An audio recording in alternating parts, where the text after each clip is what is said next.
हिक ॾींहं जी ॻाल्हि आहे। चंदनपुर में हिक कालू नाले रहंदो हुयो। वो तमामु बुरो ठॻो इंसान हुयो ऐं ॻोठ वारा बि हुनजे ठॻीअ मां ॾाढो तंग अची चुका हुया। ॻोठ वारा सभु परेशान हुया त कालू खे आख़िरकार सबक़ कीअं सेखारिजे। हिकिड़े ॾींहुं कालू ज़मीन ते वञी रस्ते ते बीह रहियो। ॿिए पासे हुनखे हिकु नौजवान नज़र आयो। हू घोड़े जे मथां वञी रहियो हुयो ऐं हुनजे हथ में बकरीअ जो रसो बि हुयो। कालू अजनबी खे पंहिंजे वेझो ईंदे ॾिसी करे ऐं हुनखे चयईं, राम राम अदा, लॻे थो त तव्हां परे खां अची रहिया आहियो। जी हा, बिल्कुलु अदा, मां परे खां अचां पियो। शाम नगर मां पंहिंजे सावरनि ॾे वञां पियो। मूंखे कुझु रुपयनि जी ज़रूरत आहे, जंहिंजे करे मां हीअ बकरी खपाइण थो वञा। इहो अजनबी जवाबु ॾिनो।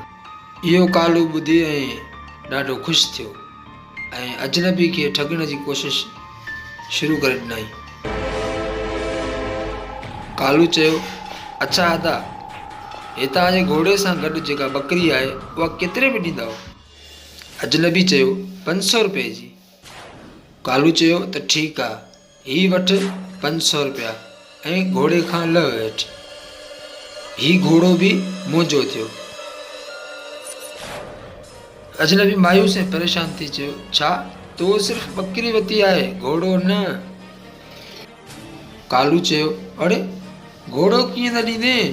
तोखे मां पहिरियां ई चयो त हिन घोड़े सां गॾु जेका बकरी आहे उहा घणे में ॾींदे?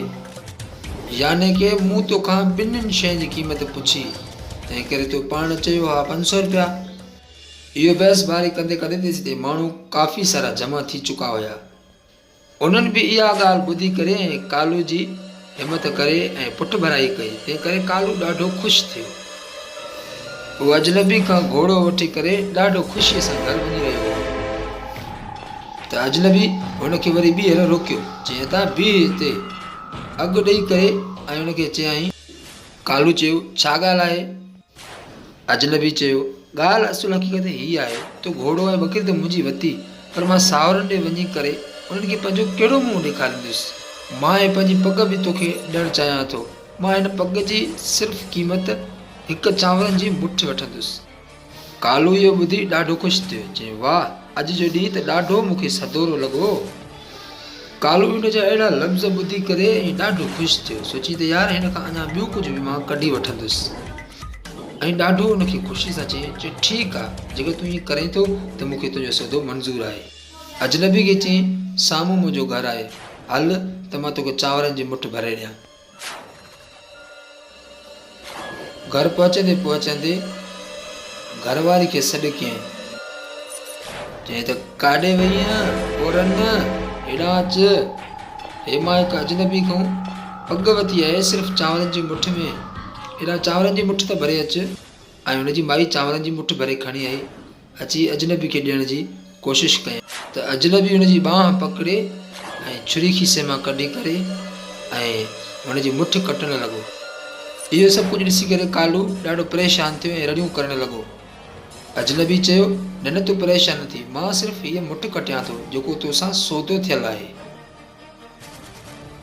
इहो ॿुधी करे कालू ॾाढो परेशान थी वियो। ॻोठ वारा हुन अजनबी जो इहो सॼो किसो ॾिसी करे ऐं ॾाढो ख़ुशि थियणु लॻा। हुननि सोचियो त अॼु शेर खे सवा शेर मिली वियो।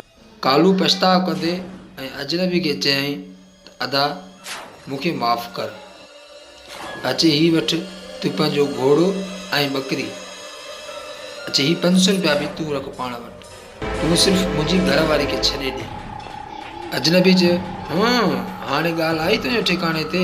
इहो चई करे ऐं अजनबी रवानो थी वियो।